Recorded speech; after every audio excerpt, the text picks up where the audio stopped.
Welcome to One Inspiring Word, where I force you to listen to my voice the whole entire episode. Woo! Sounds fun, right? I'm your amazing, awesome host, One Inspiring Word, and whoa. Why? Please, pray tell, why did so many people just click off? Hey, whoa, what do you know? Whoa.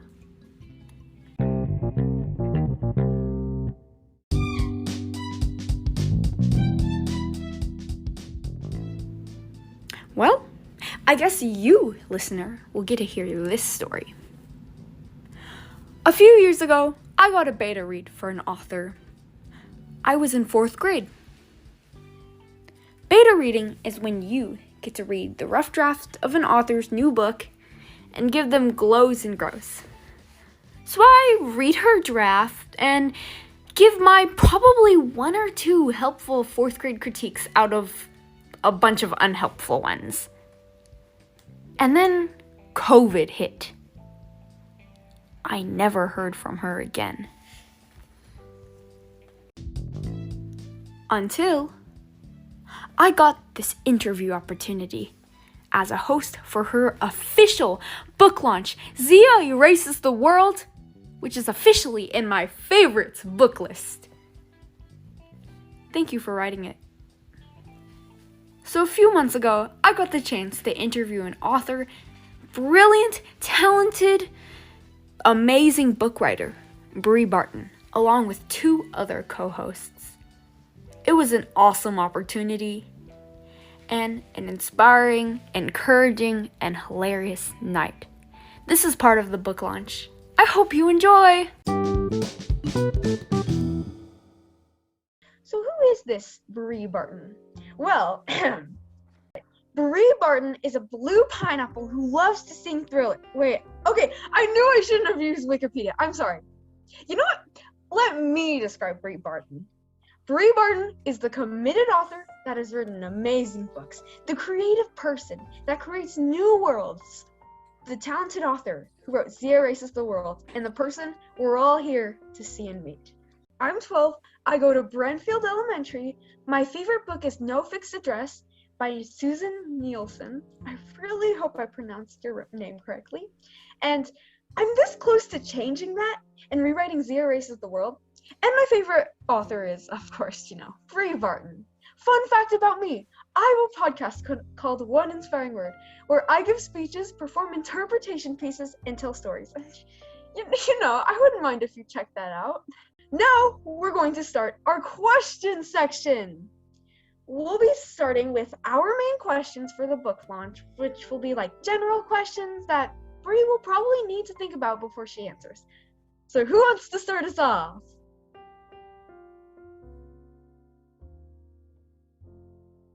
Does that mean, Kathleen, we want you to start us off? Okay, thank you. Number 1, Bree, the spotlight's on you. How has COVID-19 affected you? Well, thank you for those incredible introductions. I swear that I didn't pay anyone to say that I was their favorite author. Guys, check your Venmo later. The money should be there. That was fantastic. And I feel like I have never had so much love and youth and brilliance brought to the fore. So thank you very much. I am very excited and also a little bit terrified about these questions, which I have no idea what they are. I will tell everyone that Maliah, Reese, and Kathleen did get together and do some plotting and scheming. So they have never met in person, but they have met, as we all have now, on the interwebs to prepare to trap me and who knows what I'm about to say, which kind of leads me to my answer to the question, I guess, which is, learning to be on the interwebs. I think before COVID, I would not have thought that virtual events could be fun. I mean, I wouldn't have thought that I would ever prefer them, right? Because pre-COVID, it was like, you don't have friendships on Zoom. I mean, we didn't even know what Zoom was. It was like, what's that Skype thing from when I was in college?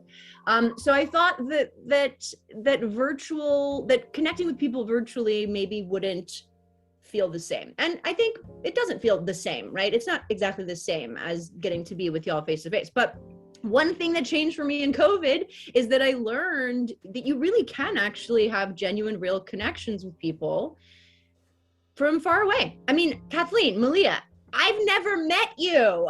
I've never met you in person, which is wild. Reese, I met me though. I met Reese. Reese and I we were at a summer camp together. But I feel like what's so cool, I mean, obviously, not to say, yay, COVID was a great fun time for everyone. There was extreme loss and sadness and sickness and death. I don't mean to make light of that at all. I do feel like 2 years later, I am grateful for technology like Zoom to be able to actually connect with readers and people I haven't met and do events. I mean, there are almost 100 people on this Zoom, right? Most of whom are not local. Most of you wouldn't get to be here talking with these lovely young women and about my book. So I feel like that's something I got from Zoom. It made me feel, ironically, though I felt disconnected in a lot of ways and we've all felt isolated, right? It also reminded me that I can still connect with people and that there are cool tools to do so. Just not Twitter anymore. Couldn't resist. Okay, next question. Hello, Rayshawn. Hi, may I ask a questions? Yes. How you Oh, get wait. The questions of the non-three girls will come later. But now, I think, is this right, Kathleen?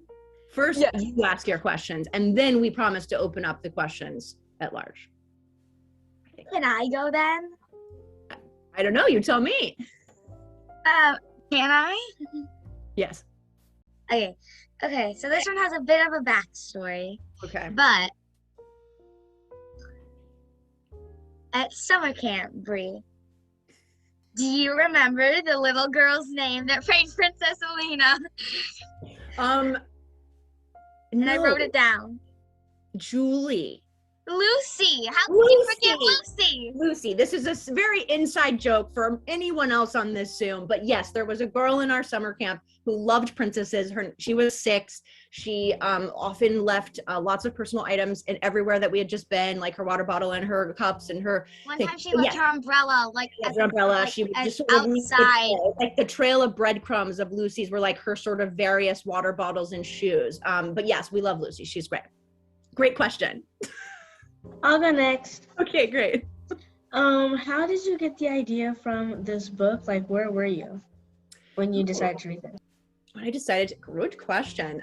So it's interesting. I mean, we'll talk, I'm sure, about depression and my sort of path to this book through that. But it's interesting because it didn't actually start as a book about depression. It started because I had this idea of a girl with a magical dictionary who would erase things from the world. But the first thing, right, the book became a place to explore erasing fear and pain and sadness. But actually, originally, I thought that she erased the letter A. And it was going to be this whole story about like perfectionism and like a girl who was obsessed with getting good grades. Not that I would know anything about that sort of obsession. And it was like going to be like, but the world is without an A. And then I was like, wow, I'm going to write chapters and they're not going to have the letter A in them. And then I was like, that is horrible. What am I doing to myself? Like, this is a nightmare. And then ultimately, like that was all 6 years ago. And I remember I was on a subway in New York, actually, where I was visiting my editor, who's I think here tonight, for a different book series. Anyway, I remember having that thought like, okay, she erases things. And I was like, oh, she's gonna erase A. But over the next few weeks, the presidential election happened. This was in November 2016. And I suddenly thought, there are probably bigger things that she could erase than the letter A. Like, what am I thinking about in the world right now? What's going on around me? What would I actually want to erase, right? And I think my agent at the time was like, Zia's smart. Like, she's smarter than to erase A. Like, what would she really want to erase from the world? And that really like got me thinking. I was like, yeah, you know what? Okay, this takes it in a different direction. And that's what ultimately led me, once you start thinking about fear, pain, and sadness, it led me to thinking about mental health and mental illness. Also, everyone plug quick before the next question. Don't forget to put in the word that you would erase in the chat. Okay, these will be important later, I promise. Okay, next question. Hi, mommy. That's my mom. Okay, next question. All right, that was beautiful. So Do you have any pros or, and cons of being an author? Ooh, good one.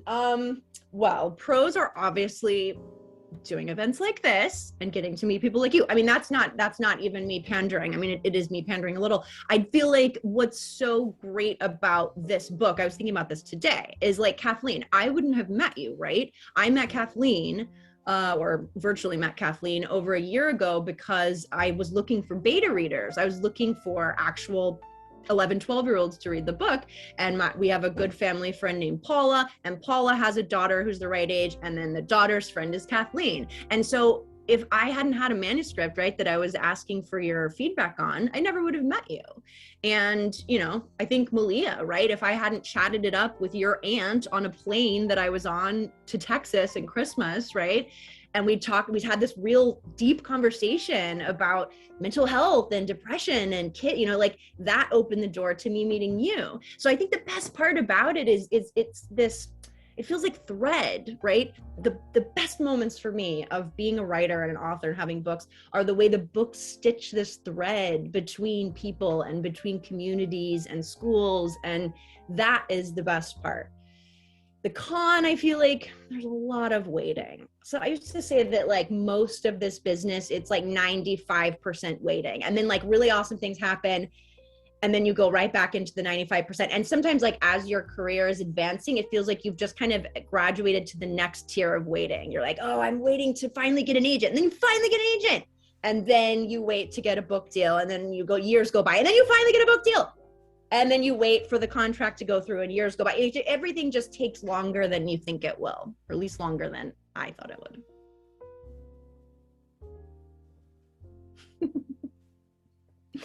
Next.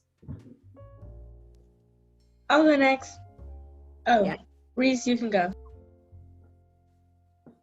No, I'm too kind. You go. You're too kind. Thank you. Are you thinking of making this like a series? Are you thinking about making another book about her? Good question. And I won't give a it's interesting. Some of the young people who've already read are like, you have to, there's a cliffhanger. And I don't know if you agree. Okay, interesting. Well, we won't give a spoiler to the people who haven't read yet. Obviously the 3 girls, I snuck them early copies. So they're all ahead of the reading curve of the rest of the world. But I do think actually that there would be potential for a second book, but about a different character. And you know who I mean. And I won't say anything more.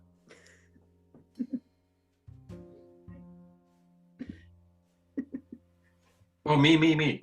Oh, well, it's not your turn yet, Pierre.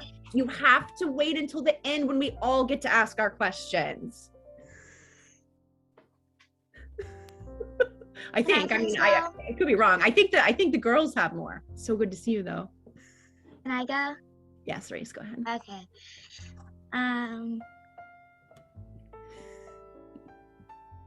Is Zia perhaps based on you when you were a kid?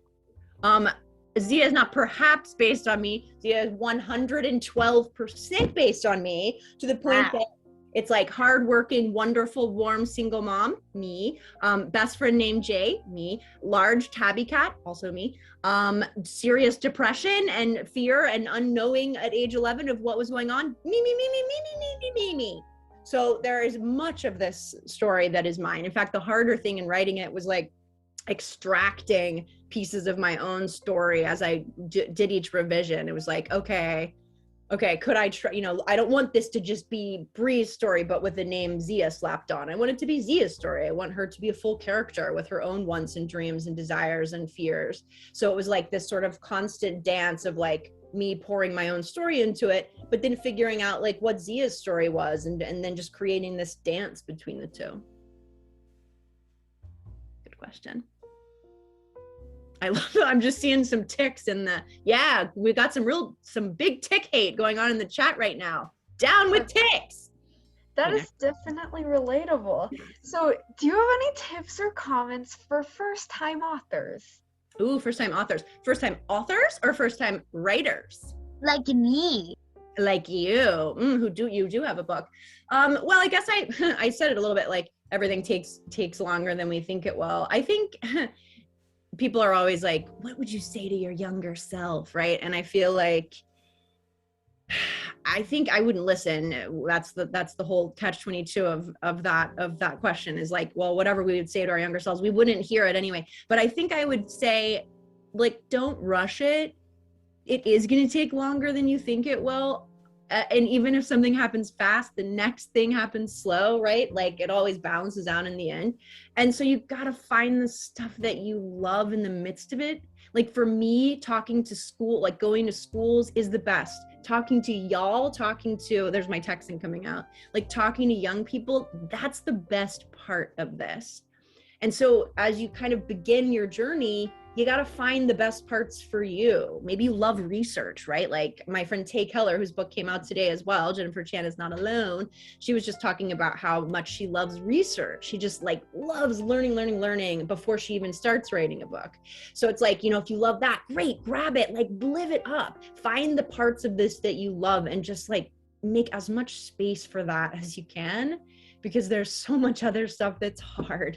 So you've got to like find those things and pull them to you as much as you can.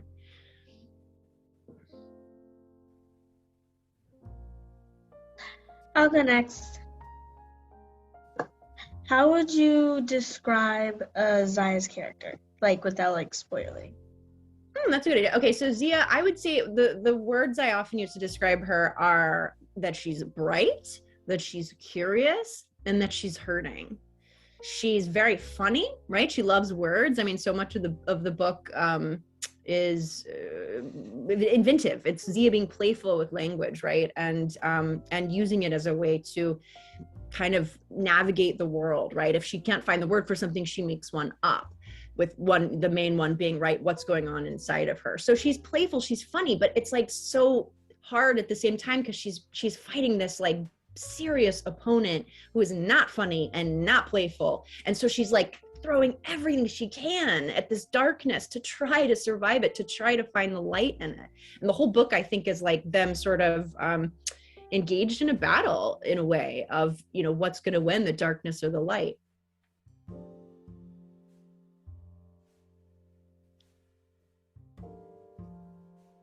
Was an excellent question, Maliah. Next of the three girls. I love how eager everyone is to ask questions, so I'm really happy about that. We embrace questions here. Do we lose Catherine? Can I go? Yeah. Okay, so how long did it take you to write this book? I know it's like, because when you were giving the book to me, you were like, it took like about 6 years, but be more specific. I like that. All right. Well, we'll start at the beginning. So it started on October 17th, 2016. I started writing at 11 p.m. and I ended Exactly at what I wanted. Thank you. the next day, October 22nd. I began at 7 a.m. Fast forward. I would say yes. I mean, did I spend every hour of every day for the last 6 years writing this book? No. I was also publishing other books, right? Like there's the second book of my trilogy. Those were sort of coming Heart out. of Thorns, right? Yeah, that one's Tears of Frost, but yeah, more or less some, part plus a preposition plus another noun. I think that basically like every time I'm so curious if Alex, my editor for Heart of Thorns and Tears of Frost is here. During all the times that I was having trouble meeting that deadline, I would sometimes I would do a whole revision of a draft of Zia to kind of, to give me a break from high fantasy, right? The trilogy is obviously like very sort of lush and luxurious language and swords and ladies and gowns. And this book is not that. So I would sort of tackle it, and for 6 to 8 weeks I would work on it, and I would do a rewrite, and then I would spend several months missing deadlines for the next book for Alex, and then I would come back and work for a couple of months on Zia. So it was a lot of like on and off like that. It was a lot of really intense like spurts of work. And Reese, I think I must be answering this boring because you're like, and swinging the legs around.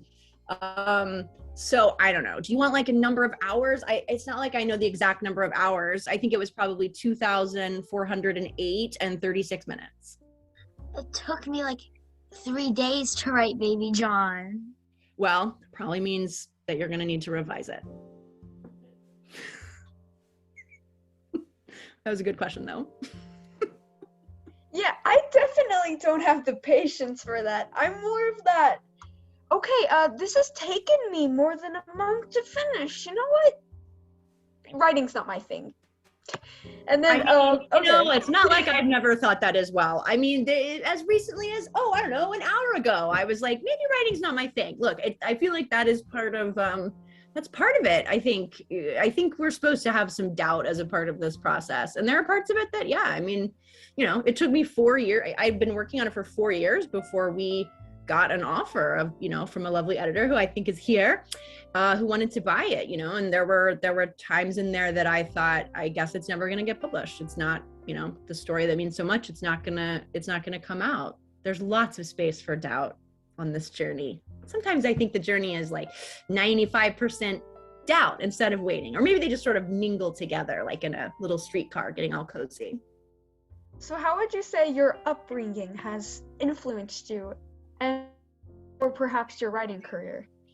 Well, as you all saw a moment ago, my mom flashed on the screen. Although, Mom, I don't know why your camera was off. I wish we could see your face, but you saw her name on the screen, and she's very, very, very wordy. She loves words, and she's very punny, and she's very clever, and she just like, she's so verbal. And so I think growing up with a mommy who just loved words and was so clever and loved puns and loved playfulness of language, that absolutely changed the shape of my brain. I grew up loving language. I grew up loving words and thinking of words as this kind of sand in a sandbox in a playground to kind of shape and mold. And I think that was a huge part of it. Also, I mean, my mom is so, I'm gonna cry. She's just the fiercest, coolest, most amazing person. And it was really her and me against the world for a long time.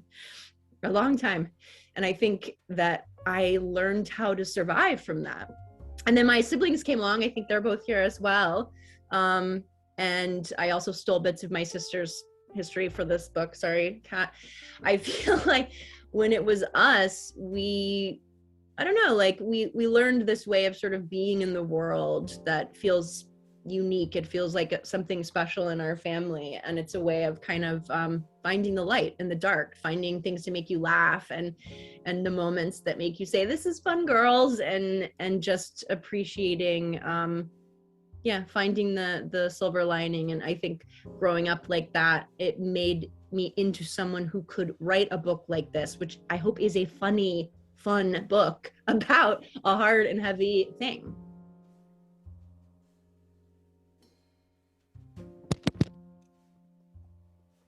I have a question. Yes. Why would you choose us three to help launch your book? Oh, good question. Why did I choose the three of you? I think that I really love young people, like generally, right? Like I really like connecting to people who are young. It's like why I write books for younger people, right? Or people younger than I am. But I think, I don't know, like, so what people in the audience don't necessarily know is that I've been doing this project where I interview young people about the pandemic, about COVID and about their experience, and sort of, you know, what the last couple of years have been like. Because I feel like we hear a lot of talking heads being like, oh, it's been very hard for kids. I'm like, well, can we like hear it from the kids? So I started doing these interviews. And so I did interviews with the three of these young women, and I did a handful of others as well. But I really like, each of you three said something in that interview that made me like take a step back. I was sitting down, so it made me slide back on my seat, and it was like something that I needed to hear. Me, a 38-year-old woman, got something from your wisdom, right? Maliah, what you survived, right? Like your illness, having to like face the fact that you got COVID and you were like, whatever, I've survived worse, right? It was so freaking inspiring to me. Reese, hearing you talk about anxiety and about like how you help other young people because of what you've been through and what you've learned about mental health, that was inspiring to me. And Kathleen, I was just like laughing the entire hour. Like, I'm just like, Kathleen, can I pay? I think I missed the door fee for this comedy concert. Like, you have this ability to be so funny and also so poignant about the things that the insight that you have about your own life and about the people your age. So all three of you just blew me away because you you have this wisdom beyond your years, and you're funny and you're insightful and you're wise. And I was just like, oh, I've got to get them moderating this event. And I wanted you to read the book. It's like, I'm such fans of yours. I wanted you to be fans of Zia. Nuclear war. The president of the Associated Truly Neutral Carol is watching television. All right. Next up, where are we? Where are we on our questions, gals? Okay, who asked the last question? Because we usually go in a circle, so I think it's Kathleen's turn, right? Oh, I asked all. I think it's your turn actually. Oh no. I don't have a lot of questions. We're about to shift gears, right? After this last question into, Did you ever think that the scenarios in your book can resemble real life human activity with each other? Wow, that was such an interesting. Can I have that one again? Yes. The scenarios in Zia Erases The World. Have you noticed that they kind of represent people like Zia, but they're real? Like, interacting with other people, like how this could. I think so. I mean, like there are certainly some scenes in the school, like I'm thinking of some sort of bullying pieces of the story that I think,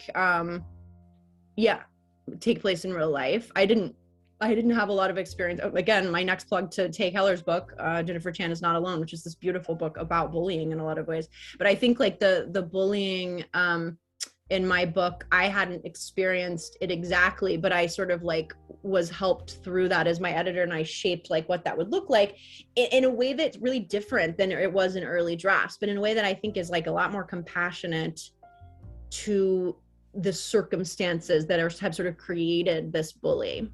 Things like that, I think like I see those sort of play out in the real world.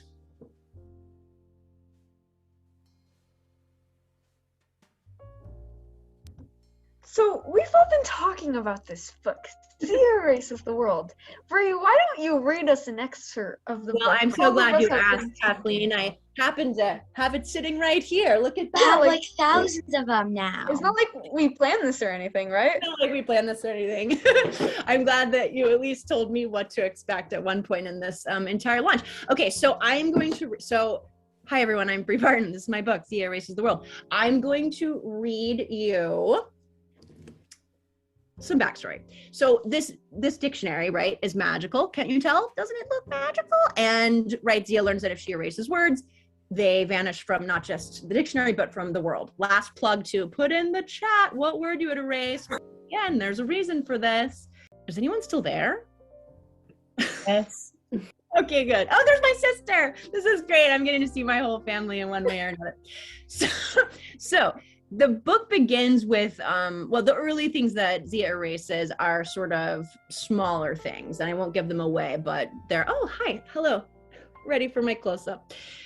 The things she erases at the beginning are sort of smaller things, although even small things can have consequences, but it's things more like Mosquito, for example. But as the book goes on and Zia is sort of forced to grapple more with the thing inside her, she realizes she should be using these erasures to take away the big stuff, the painful stuff, the scary stuff. I think we actually have managed to not touch on it in any of the questions, but the thing that Zia is feeling that she doesn't know how to describe, she calls it the shadoom, and it's for the room of shadows in her chest. That's the best way she knows how to describe it, this room of shadows, the shadoom. Now, she does try to erase the shadoom, as one would, but of course it's not in the dictionary because it's a made-up word. So then she begins to try to guess what is the thing inside it. What are those feelings inside the shadoom? What made it come into her chest? Why did it begin? So I'm going to read you a scene toward the beginning of the book where Zia makes a different choice about the sort of things that she has been erasing, or she tries a new tack, let's say. And she's just sort of had an episode. We've just seen the way the shadoom sort of takes over. And really, just it sort of brings her up short, and we get the origin story of where it began and how it started. And so this sort of is after the flashback where she understands where she's taken us to where it began. The memory cracks me wide open. I'm frozen in my grandmother's rocking chair, shadows swirling in and around me, tearing through my body like a tornado. The darkness seeps into the hollows of my rib cage. It oozes through my blood. The shadoom is outside me, inside me. It's everywhere. I should call Mom, ask for a lightning bug, beg her to come home. The shadoom blots out everything good and sweet and easy. It hurts too much to bear the weight of that alone. The cordless phone is only 6 steps away, 3 if I leap them. But what would I tell Mom? Even if I did find the words, then she'd know her sunshine girl was broken. And what if even she can't fix me? That would be so much worse. I hear a soft flutter, the sound of paper ruffling in my backpack. The dictionary. My hands ache to hold it. I know it's calling for me, offering to conjure its magic, but my bag is crumpled on the floor by the kitchen counter, which feels like miles from where I am. My chest is shrinking, folding in on itself like a paper napkin. Soon there will be nothing left. The 15-minute mark worms past, then another 15. The mac and cheesy is burning in the oven. I can smell it. The oven is so close, but I can't reach it, can't even stand up, because the shadoom has replaced every molecule of my blood with cement. Before long, smoke will pour out the sides. The kitchen will catch on fire, and I will sizzle to crisps right here in this chair, and Gluteus Mousimus, my cat, will sizzle to crisps too, all because I was powerless to save him. Why does this happen? I hear the other 6th grade girls talk about who likes whom and when they'll be allowed to shave their legs. Sure, they have bad days, but most of the time they're sunny. And here I am, too scared to leave my grandmother's rocking chair. Other people seem to have feelings, while my feelings have me. The pricklies rise on my arm like bumps on a strawberry. I'm afraid of losing Mom. I'm afraid of being alone, but also afraid of being with people. I'm afraid they won't understand the shadoom, that they'll think I'm weird or messed up, that something is seriously wrong with me. I guess at the heart of it, I'm afraid they're right. How have I never seen it? I know the name of the shadoom, the real name, not the one I made up. Fear. It's always been fear, but the shadows made it too dark to see. Mousimus slides off my lap with a disgruntled meow as I force myself up. I turn off the oven, quietly apologizing to the mac and cheesy on the rack inside, which is now the mac and charity. Then I tug the Cicero dictionary out of my backpack and dig a finger into F. This time, the dictionary doesn't stop me. It opens right to the page I want. Fear. Noun. An emotion caused by impending danger, evil, etc., whether the threat is real or imagined. The feeling or condition of being afraid. What would it be like to live without fear? My cheeks flush hot. There it is. While I've been wasting time erasing silly, unimportant things, the word I wanted was right here all along. There's movement on the page. The ink beads beneath my fingertips. An illustration materializes on the paper, bubbly like a comic book. A dark-haired girl sits alone on a canopy bed, 3 hairbands gracing her left wrist. Alice. She stands, her cartoon eyes catching mine. Suddenly she's moving toward me at an alarming speed, her picture growing larger as if she desperately needs to tell me something. I hold my breath. Is she going to step right off the page? But then the ink contorts, twisting into a starburst, and Alice vanishes inside the whirl. Her words echo in my head. I don't want to be afraid, she said. It's so obvious it might as well be inked onto my eyelids. Yaya is afraid of cars and mountain lions. Mom is afraid of losing her job. Alice is afraid her parents are going to forget about her. And even Tom Strong, the bully, is afraid of people who are different. And me? That's easy. I'm afraid of everything. But I don't have to be. Not anymore. I'm breathing hard as I lift the eraser from the dictionary. This time I don't hesitate. I press it into fear, and I erase every letter.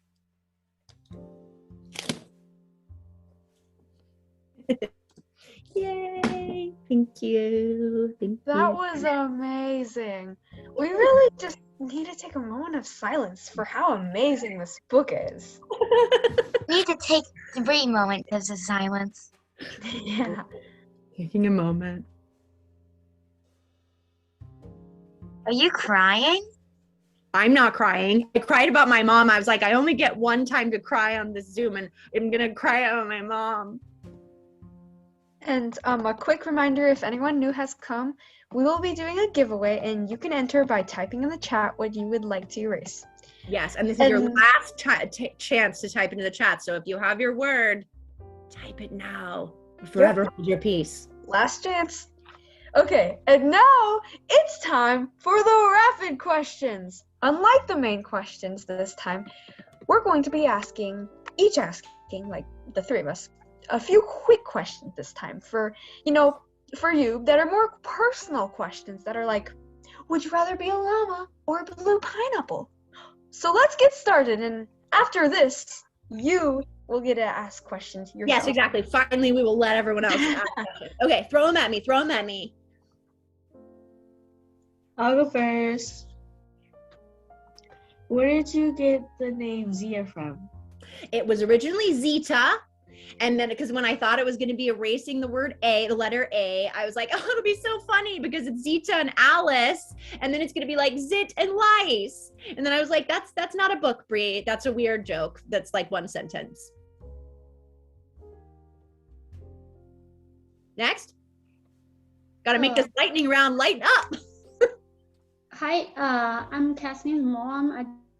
Mom, yeah. hi. Don't worry, you'll get to ask a question after this one. Could you just, don't worry, yeah, you can be the first one after a few minutes. We're just gonna finish wrapping off the rapid questions, and yeah. You know what? I'll take this as a my turn to ask. Okay, Bree, what is your favorite animal and why? Oh, zebra is what came to mind because I like their stripes, and I just think it's just nice to look not like a horse. I think I like not looking like a horse myself. I think I don't look like a horse. Next. Well, everyone went on mute except me. It got very Can quiet. I go? Okay, yes, go.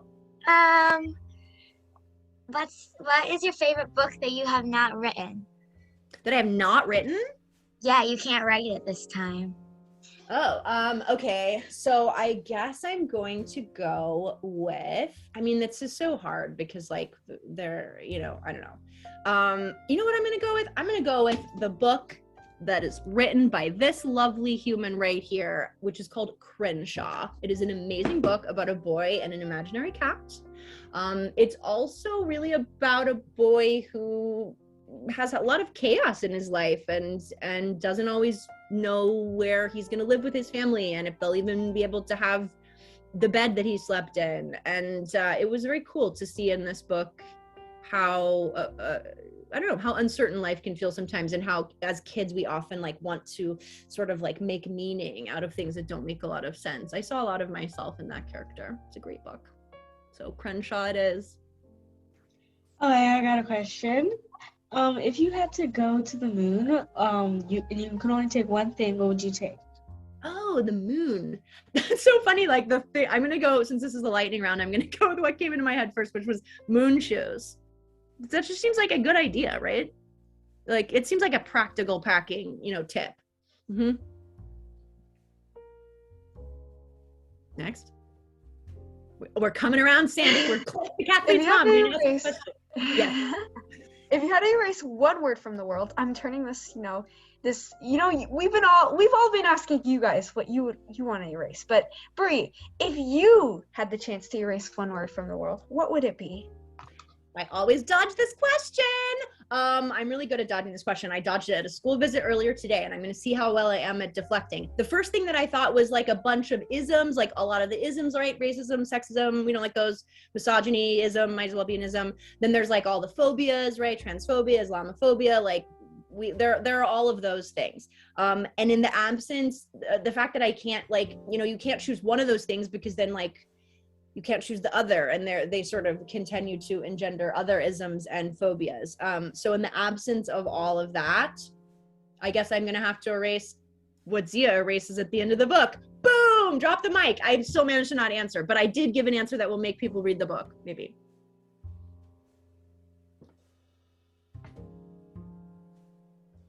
I guess I can go again. Yes, you can.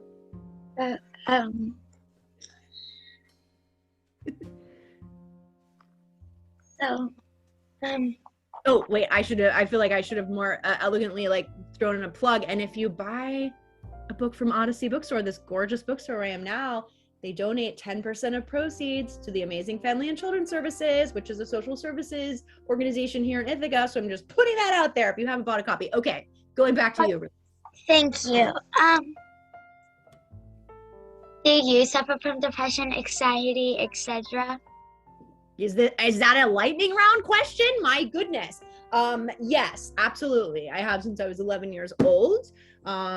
Depression, bipolar has been a diagnosis, and yeah, I've so much of my journey has been about self-care and figuring out how to journey with that depression and how to navigate it and how to take care of myself. And that's involved everything from therapy to medication to changing movement, finding ways to move my body and create art and do writing, and sometimes not do writing. Sometimes it's not the best thing for my depression. So it's this sort of constant configuring, I think, of my life to find a way to be authentic, even in the midst of some dark days, some real shadoons, if you know what I'm saying. If you got something to, I'm sorry, you can go first. Oh, thank you. One more question. Who inspired you to do this? Like, was it like a specific person, or were you just thinking about it? To do what? To write this book? Yes. Yeah, I mean, I think someone said, write the book that you needed at age 11, like when you were going through your first depression. And so that is really what I set out to do. Like, what's the book that would have made me feel less alone?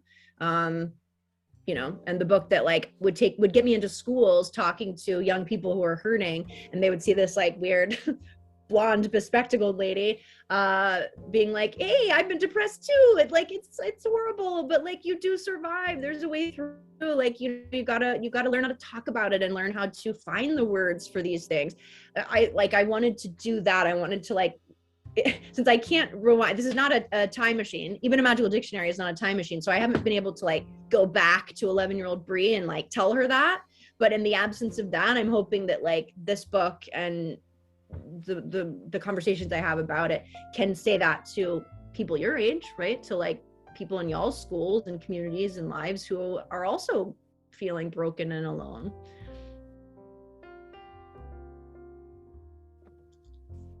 Okay, if you got the chance to say something to the world, what would it be? Like, you can say like, be kind, or tacos rule. Can I choose both of those? Kind. Sure. Tacos rule. Be a kind taco. I think that's like my real message for the world. My actual message for the world is that we're going to do a raffle. My message to the world is these amazing 3 young women are so talented, and they have agreed to share some of their work with you. And that's actually what we're about to raffle off. And also we're raffling off a beautiful book of poetry by Brianna Reed, who is my co-host for the podcast that we'll be launching soon. And she has a beautiful book of poems. So Kathleen, Reese, and Maliah will be raffling off some of their art. And then we're also going to raffle off Bree's book. In fact, let's start with Bree, because each of you are going to tell a little bit about your kind taco. I mean, Corey, if you want to make a t-shirt, yeah, make a t-shirt. We're going to have themed t-shirts about being kind tacos. So how are y'all doing over there? Do you have numbers? I mean, do you have everyone's entry? Yeah. Okay, great. So we're gonna do a raffle. The people, all of you who have put your words in, you've all been assigned a number, but you don't know what it is. And actually the girls don't know what it is. So we're going to pick, actually I will go first, and then each of you girls is going to pick the number for your thing. Does that make any sense? Look, I'm just gonna say a number, okay? And you're gonna win something, you person who don't know who you are yet. So just be grateful, okay? Just be a kind taco. Okay, so the person who wins Bree's book of poems is number 42. Who is number 42? Oh, Dylan, yay, who's on my, oh yeah, plug for my in-person Ithaca event in a few weeks at the library on May 15th with Dylan, who just won a book of poetry. Yay! And drop the Odyssey email so that he can write you his info. Oh, I'm thrilled. I'm so glad you're here too. It's nice to meet you. I'll see you for our panel in 3 weeks. Okay, next, Kathleen, tell us, very short, give us like a 2-sentence description of your stories. Okay, so one of them is called Friendship Not for Sale. I might have quoted that from a Barbie book, but that's not important. It's not important, and don't say anything more because it'll give away the story. So just say the title, and then what's the title of the other one? My second one, I believe it's called The Start of My Podcast, and yeah. Perfect. Okay, so you are going to get a one-of-a-kind Google Doc that you may not make comments on. You will only be a viewer, not an editor. And that person is, choose a number, Kathleen, between 1 and 112? 128, between 1 and 128. Okay, 88. 88. Who do we have as lucky 88? Jean Cotton. All right, Jean Cotton, you have won yourself 2 short stories in a Google Doc that you may not edit, but you may view. Yay! Okay, next up, Reese. Tell us what your book, it's a box set. Tell us what I want Maliah to go first. Okay, but Maliah's gonna show us an actual, she's gonna go last because she actually has something to show us. So you have to run it. Okay, so me and my friend write a bunch of books. For example, we have this book called Baby John about this family, but it's now of 6. It used to be of 3. It's about this sister that hates her little brother a lot. Ooh, conflict. I like it. I like it. And they really, really hate each other. Yeah, and no other spoilers. That's all we need just to taste. And then what's the other one? There's gonna be multiple, but there's one called The Babysitter, the twin. Yeah. You told me about the babysitter. And this extra that I can't tell you the name of yet because that spoils the whole book. Okay, so zoop. So this person will have access to this box set by Reese. Reese, a number between 1 and 127.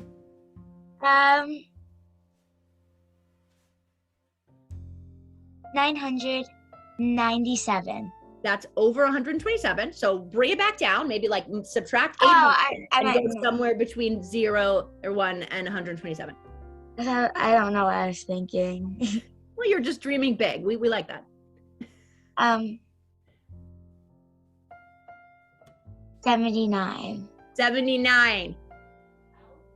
Allison Sherry, who thought she was going to a concert tonight, but instead she won a prize here at the Erasing the Word book launch. Fabulous, Allison. You may email Odyssey Books, who will drop their email in there, and you will get your prize. And then last but not least, we have Maliah, who I'm very excited about this because Maliah is an architect at 12. Is your screen shared? Maliah, I'm gonna let you set it up, Maliah. Can you guys see it? Yes. No. Oh yes, now I can. Yes. Okay, tell us what this is. So me and Bree have been talking a while about me making the replica of the apartment. And this is what I came up with because I want to become an interior designer one day to like just decorate because I just love decorating. Okay, let's go. So here's the outside. Also, this is the front door, but in the voiceover, Bree says she wanted the door to be like outside in the world and not like, in there, because I think that would be kind of weird. Poor Maliah really had to like deal with my lack of spatial awareness as she was like, can you explain it? I tried to draw a sketch and it was horrible. This is like 5,000 times better than the like very sad sketch that I sent Maliah. Also in the voiceover, Reese said boxes because her and her mom were just moving in with the grandma. Yeah. And and also her corner, we have Yaya's corner, and her rocking chair. And since this is kind of like an old apartment, I added one of those old TVs we used to have. That's exactly what I imagined. That's like exactly the sort of TV my mom and I would watch movies on. This is so cool. Alright, so here, and the last room of the apartment is Zia and her mom's room. So first on this side we have Zia's side of the room, and on her bed we have a dictionary. We're gonna put on the bed because I guess I imagine her just laying on her bed and just erasing. Perfect. More boxes from the moving, and her mom's side. I didn't really know what to add to her mom's side, but I just added boxes and some things that I think like more books, because I'm thinking that Zia is kind of like her mom likes reading books as well. Totally. And I think that's it. So cool. Oh my gosh, this is so cool. Oh my gosh, Maliah, that was amazing. That is so cool to see this like space that has only been in my head and in a very bad sketch that I drew you after like all these years. Oh, that is so cool. Oh my gosh, thank you for that. Okay, so for Maliah's raffle, so this winner of this raffle will get like sketches of Maliah, the future architect, and her amazing Roblox world. Okay, so Maliah, choose number between 1 and 127. Let's do 28. 28. Serena Shaw, yay! Congratulations. Okay, Serena, you know the drill, I think. Then you email Odyssey Books and we will get you that amazing picture of your future home. Oh, amazing. Yay! Can I please have a round of applause for these amazing young people and Bree who would be here with us, but she's off shooting a film on the East Coast. Okay, I think that it's actually time now for Kathleen's mom to ask her question. Okay, so yeah, the part everyone's obviously been waiting for. Do you, audience member, have any questions? Yeah, so I believe we probably need to like call people that are like raising their hands, like Mia, like right there. Well done, Mia. It's gonna turn into this crazy tornado of voices and the whole thing's gonna break, so I love how well we're all doing Zoom at this point. Yeah. Everyone, bless you for your little hands. And please keep in mind to be respectful, and I'm pretty sure you don't want to be the person that asked where Bree lives. Okay, with that started, here, y'all wouldn't mind if my mom went first, right? Yeah, Mom. And by the way, we know that it's been an hour, so if anyone needs to hop off, totally fine. We will just probably have another 10 minutes or so here doing questions, but I totally understand if you need to head out. But then you would miss Kathleen's mom's question, so I'm just putting that out there as a bid to stay. Hi, thank you to give the opportunities we can learn more about this book. Congratulations. Thank you. Thanks for your amazing daughter. Thank you. I just always have a very questions so when you're writing this book,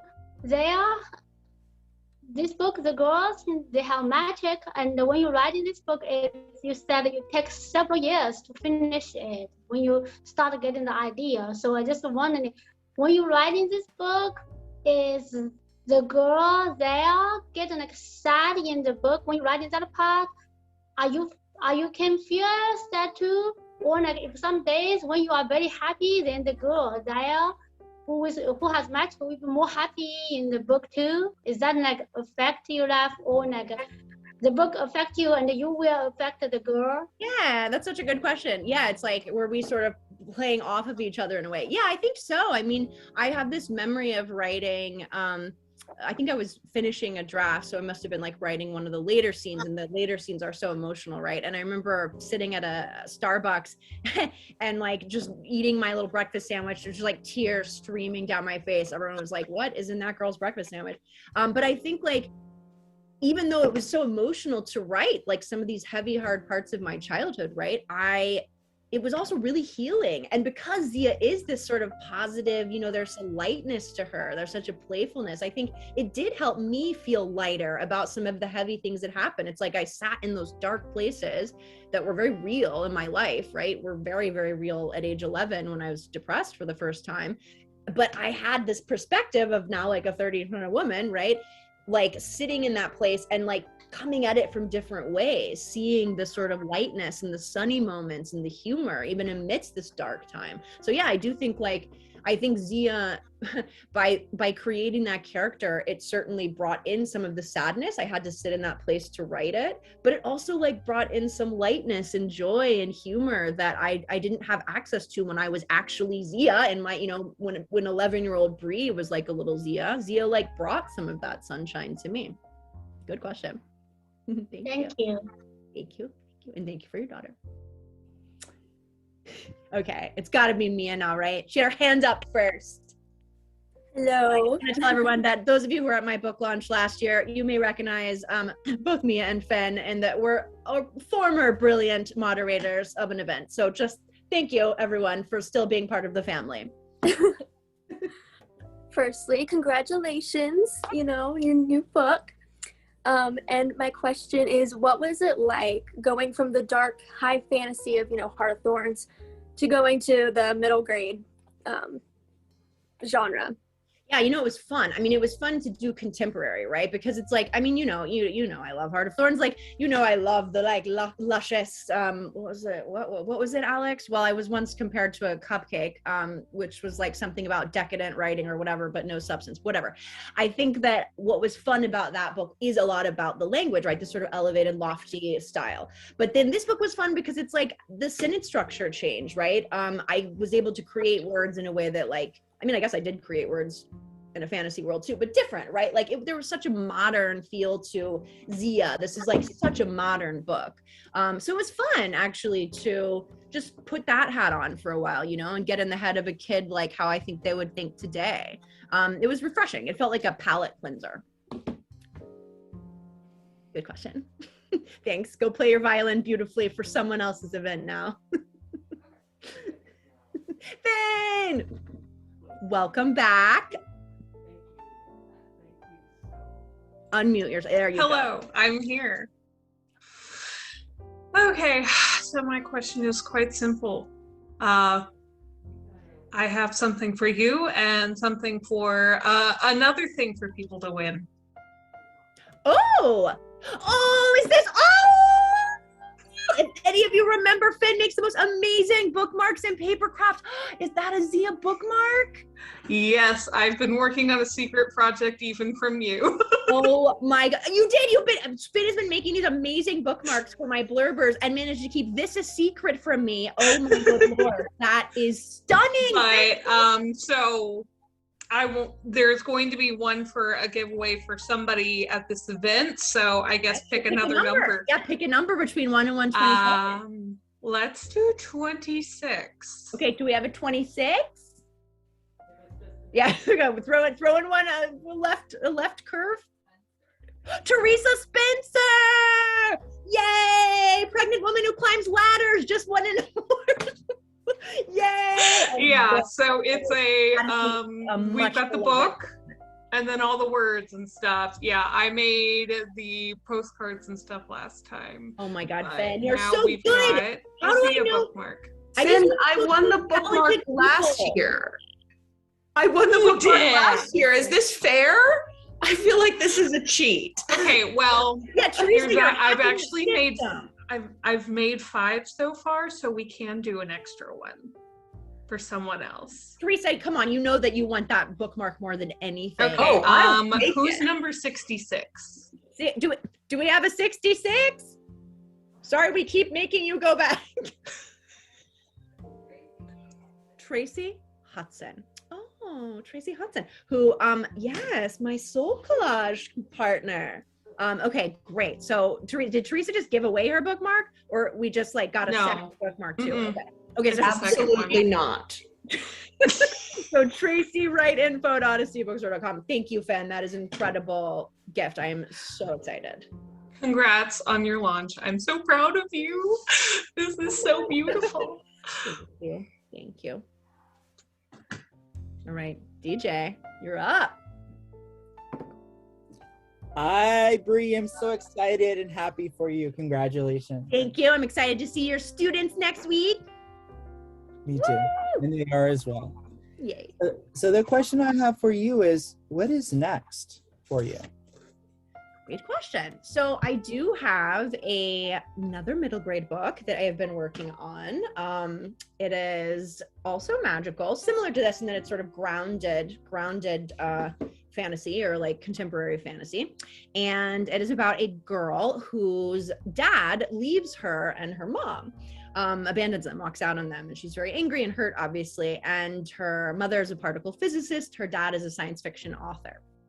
Turns out he found a portal to a parallel universe where he found a better version of her and a better version of her mom, and actually jumped to that universe to get like her name is Dolores, get like Dolores version 2.0 and like wife version 2.0. So Del has to go kind of chase him down and figure out like what the heck, right? Why, like, what does that even mean, a better version? Like, are we always sort of looking for the better versions of ourselves? And he actually ditched her for what he thought was one. And so, yeah, she has to go through the multiverse and encounter many various versions of herself, perhaps better or perhaps not better, as she figures out what happened. So that is my little teaser for Dolores ad infinitum. Thank you for asking, DJ. Kira! Wait, I have both of my Kiras. This is great. I have Kira and Kira. I do have a question for Kira and DJ before I ask you, Bree. How do I make my little hand brown? Because I want a little brown hand. I have a little yellow hand and I want a brown hand. Oh, that's not. I hope Kira Sky will enlighten Kira. Kira Sky, I hope that like when you ask your question, you will answer Kira's question. If you could type it in, I'm good. And then for you, Bree, congratulations. Thank you. I was just wondering, because you wrote this for the youngins, like the wee youngins, how would this transfer to the 11-year-old who is now an adult, or the friend of the 11-year-old who is now an adult suffering from depression? Great question. I think this book is also for that reader. I mean, like to me, it's so funny, right? It's like a lot of the genre stuff, or the, what age is this young adult? Is this middle grade? Like that's just marketing people deciding where your book will sell best, right? And in some ways, this is a book for adults. I mean, it's a book by an adult. You know what I mean? Like it's a book a book by a depressed adult who is like writing about her depression and like trying to give myself the set of tools that I actually only developed as an adult.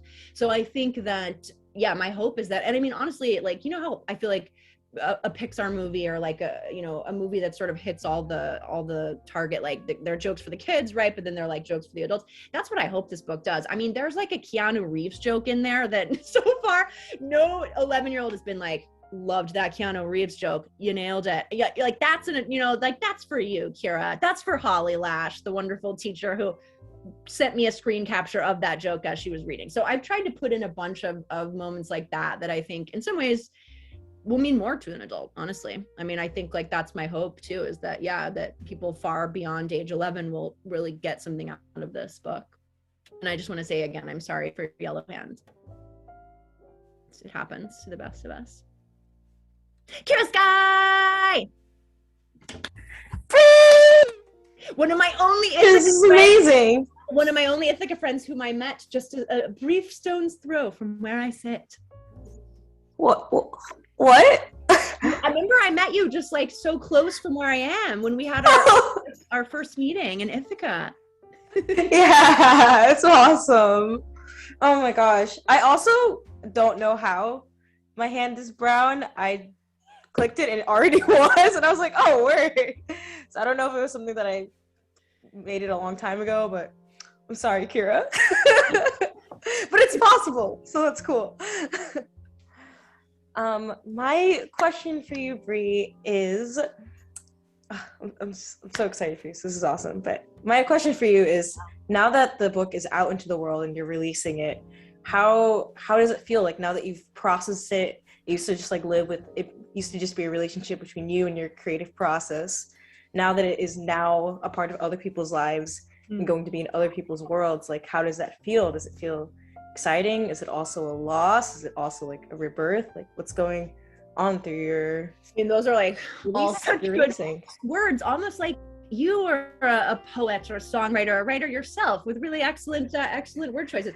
Yeah, I think all of the above. I mean, it's been it's been a rough week, to be honest. I've spent a lot of time crying. I feel like it's always scary to like have a lot of yourself out in the world, and I think for me, the fear is that like I've told my big story, and like what if no one cares? What if nobody reads it? What if it doesn't get into the hands of, you know, the kids or the adults who need it? And that can happen. I mean, that's just like the sort of state of modern publishing, right? Like look at all these books around me. Look at all of these books around me. There are a lot of books, and like most people don't read them all. Wow. If I could find one person who's read them all, it'd be amazing. So I think like there's a real level of vulnerability that's been hard for me, like to be that bare, to be that vulnerable, to tell that much of like my story and my pain. And then to feel like it's like, if a book drops in the forest and no one's there to read it, does it make a sound? You know, it's a little bit of that. And that's been really hard, like harder than I expected, honestly. It's been triggering in a way, because it's like, it makes me feel small and helpless, which is how I felt when I was 11 and depressed the first time. So it's been weird. It's like this triumphant thing, a book is in the world, right? This event is so fun, like wonderful. I've told my truth. And then like, what if it doesn't matter? I think like we've had conversations about this even, right? With like songwriting, like how do you sort of decide what you're doing when you tell a story and like what you need out of it? And the thing is, you'll never know, right? Most of the time, we never know if the art we make actually affects someone, right? Like most people don't track their favorite author down 10 years later and be like, oh, that book you wrote, you know, is amazing. I feel like it's rare, right? When someone like you like reaches out and says, here's what your trilogy meant to me, right? When someone says, here's what your song meant to me, it's a gift. I like encourage you all to do that to the people telling stories and making art you like, because most of the time we have no idea if what we're doing matters at all, or if it's even like getting out there. And it's a weird and lonely place to be. Thanks for taking me to the dark place, Kira Sky. No, it's good. I mean, I'm really excited to read it. No, but so I wanted to like be honest gonna make a about it, difference. 'cause yeah, exactly. Thank you. Thank you for coming. Julianne. Okay, good. We have Julianne and then John, and then I don't know if my cousin Pierre is still here, but we can throw him in at the end if he still wants to share. And Kira Sky, I think that your hand is as brown and natural as it ever should be. Thank you for that. They look great. Julianne. Hello. Hi. I'm so happy to see you. Hey, it's so good to see you too. It's been 25 years. A million years. If your mom's still here, hi Lori. Wow.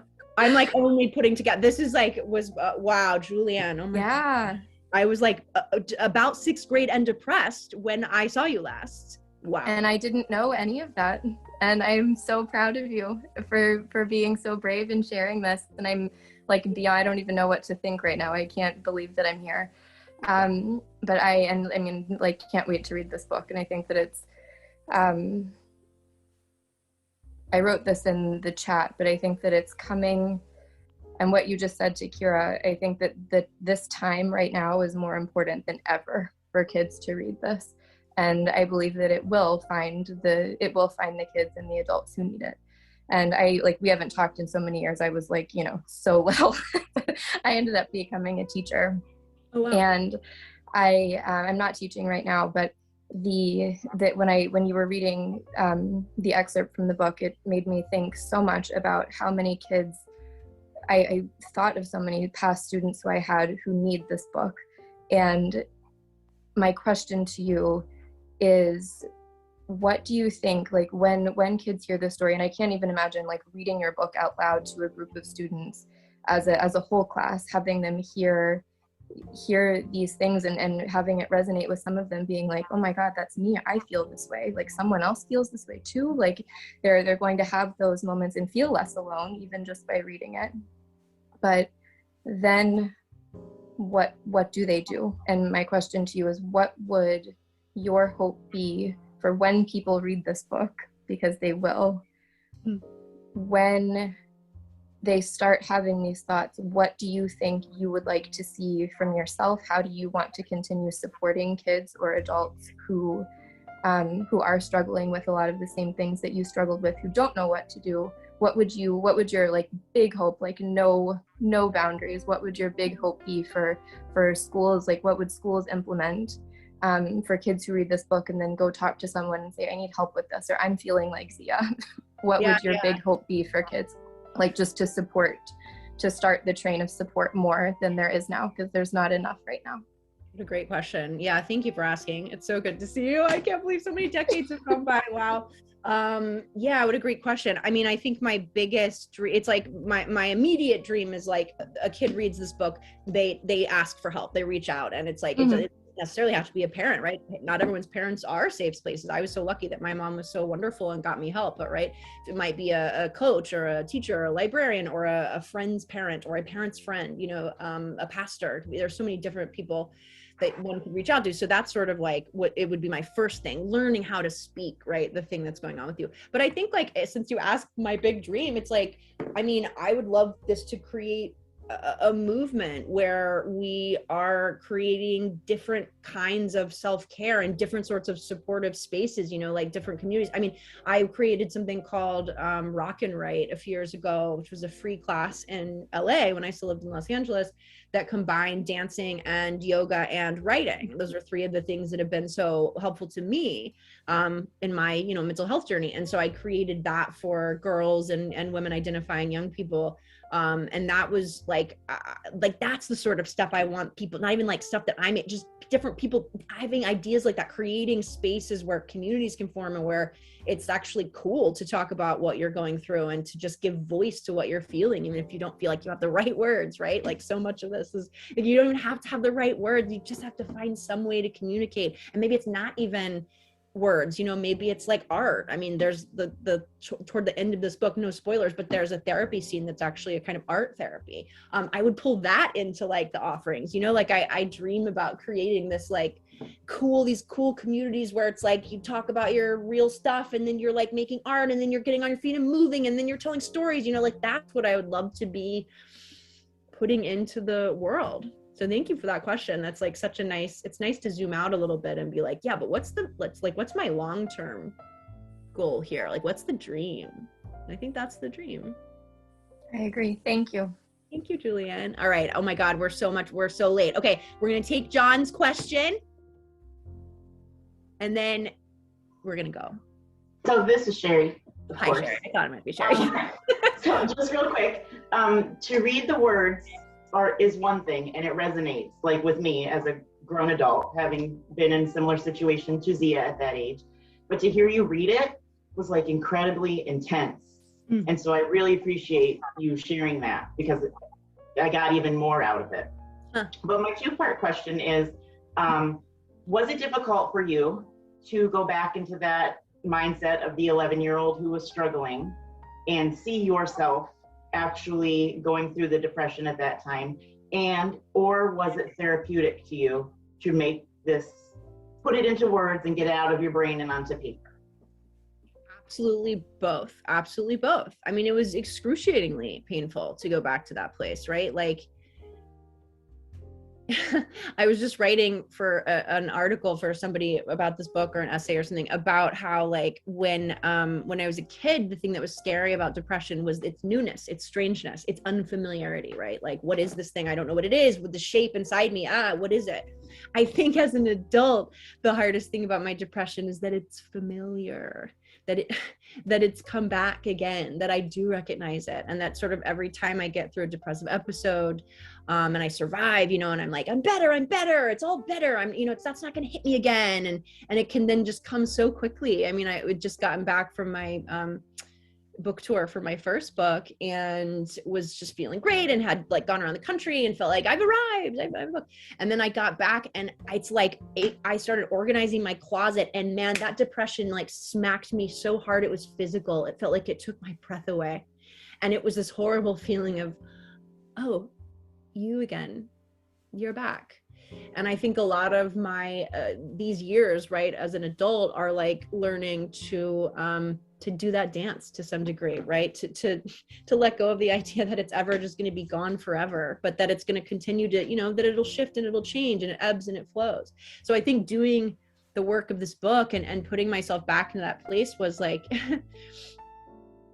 on one level, this admission that like, this thing isn't going away, you know, that like, it's not like it just vanishes and you never see it again. Like it's been with me this week, right? I've been in the shadoom, but like doing this book also gave me this current of like life and light amidst that, to be like, okay, so what if it's not, what if like, it's never like I'm cured and there's no depression, but like, okay, but there are ways to find the light in it and ways to write books about girls who find the way to laugh and make words that are silly and name their tabby cats funny things, that like that can exist. And maybe if that can exist in the midst of the shadoom, then maybe that is what makes it survivable. And what I was writing too in this essay is that I think it's brought me to so many people. It's brought me to you. It brought me to your daughter. Like being able to write and talk about this like most painful thing, the thing I kept as a secret for so many years. Once I started speaking it aloud, everyone in my life came to meet me and said, thank you for saying this. I've struggled with this. My daughter struggled with this. My mother struggled with this. I've had this pain. I've had this shame. I've had the fear. I've had the pain. I've had the sadness. And so the thing that I feel so ashamed of and that I've spent so many years thinking I'm broken and it's actually the thing that has connected me to so many people. It's brought me so many people and brought so many people to me. And then we don't have to feel as alone. And I think like that is my hope for this book, right? That like my pain, my fear, my sadness, if it can make someone else feel a little less alone in their fear and pain and sadness, then I think maybe it was worth it. Then it's been worth it. Thank you for asking that question. Thanks everyone for staying. You guys are like the true blue that got me like actually crying by the end. So can we just give you all a round of applause, please? Can I say something too? Yes, you may. And then we really will let everyone go. Okay. Thank you everyone for joining us here today. It's been an honor being your host and meeting you, Bree. Thank you for sharing your story. I'm so excited for Zia to get the audience she deserves, and yeah, for you audience, do what's right. You have a purpose, a reason, and like Bree Barton here says, be a kind taco. Good day everyone, and may Zia be with you. Thank you so much to my best moderators ever. This was awesome. Thank you everyone.